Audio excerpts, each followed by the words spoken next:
Mercedes emas, lekin hissiyot bor.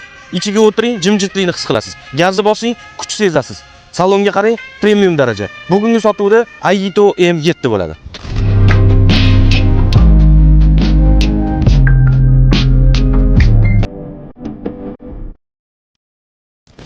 Bu oddiy mashina emas, bu daraja. Saloniga bitta e'tibor bering. Qora bilan bejli rang kombinatsiya qilingan, stoykalari, patologlari bejli rang, panorama tomlari bor, lyuklari ochiladi. Salon qorada ishlangan, multirul, tablo, head up display, Face ID, pamit sideniya, abduf, abagreiflari bor albatta.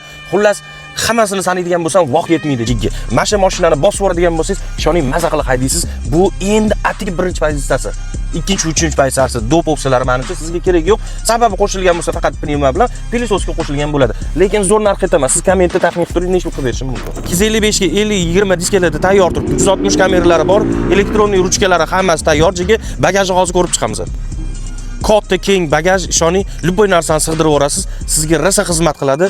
O'zini mana bunaqa shtorkalarigacha bor ekan daji. O'zini zaryadkalari bor, komplektida poliklarigacha bor, zavodskoy sambuferlari, mashina haqiqatan cho'tki materiallardan ishlangan. Daji mana bunaqa joylari neobычный materiallarga o'xshatgan.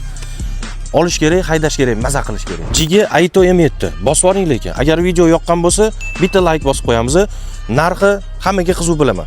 34500 ga mana shu avtomobilni kelib olib ketsangiz bo'ladi. Mashina olib import haftadan ol. Bo'lmasa, вообще olmay.